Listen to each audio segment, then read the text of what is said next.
Place maintenant la dernière partie de ce journal, l'été du 13h, avec pour commencer un lieu étonnant au centre de la Bretagne, la vallée des Saints et ses statues monumentales. À Carnouët, dans les Côtes-d'Armor, on retrouve Médéric Pirquier avec William Rousset.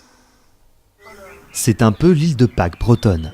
Ces colosses de granit à l'effigie des saints bretons s'enracinent depuis 10 ans sur cette colline. Avec les yeux fermés et les mains jointes, on dirait qu'ils prient. Saint-Piran est le 100e géant implanté sur ce parc de 40 hectares. Aujourd'hui, ce moine breton du 6e siècle attire tous les regards. Je la trouve très simple et pourtant beaucoup de détails. C'est très poignant le visage. Chaque statue a sa personnalité. Et son histoire. Pourfendeur de dragons, guérisseur ou encore protecteur des mers, ces visiteurs arpentent les sentiers au milieu des récits et des légendes. Je viens ici régulièrement pour voir les nouvelles statues. C'est comme un bon album, on l'écoute plusieurs fois et à chaque fois on découvre quelque chose, quoi.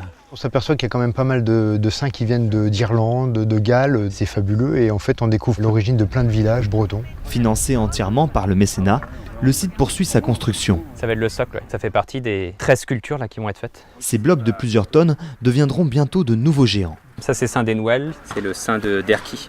Sébastien et Philippe sont les fondateurs de cette vallée des saints. Ils souhaitent en faire une vitrine mondiale du granit breton. On est fiers de cette matière première qui est tellement constitutive de l'histoire de la Bretagne. Et donc voilà, c'est ce qu'on veut faire, un emblème pour la Bretagne. L'ambition ultime de ce projet, implanter 1 millier de géants pour veiller éternellement sur cette vallée.